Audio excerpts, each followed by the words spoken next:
MNS Chief Raj Thakur strongly opposed the forced imposition of Hindi in Maharashtra, emphasizing the importance of Marathi identity and respect.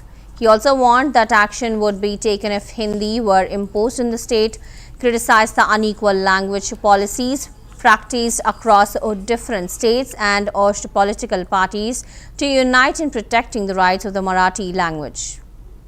आजची पत्रकार परिषद तातडीने बोलवण्यामागचं कारण एकमेव कारण म्हणजे महाराष्ट्राचं शैक्षणिक धोरण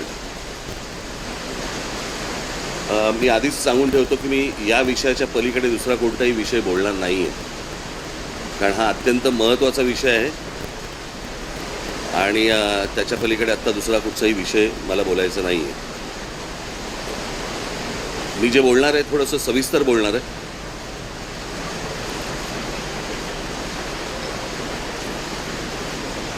महाराष्ट्र सरकारने त्यांच्या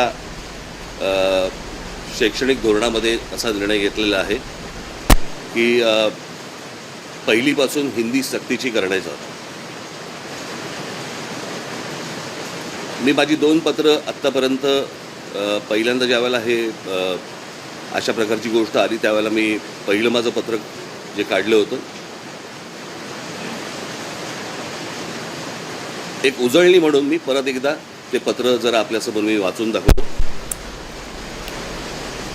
हे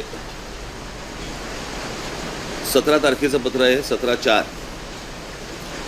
सस्नेह जय महाराष्ट्र.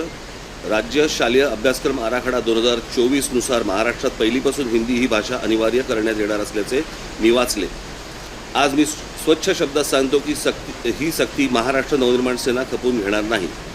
केंद्र सरकारनं सध्या जे सर्वत्र हिंदीकरण करण्याचे प्रयत्न सुरू आहेत ते या राज्यात आम्ही यशस्वी होऊ देणार नाही.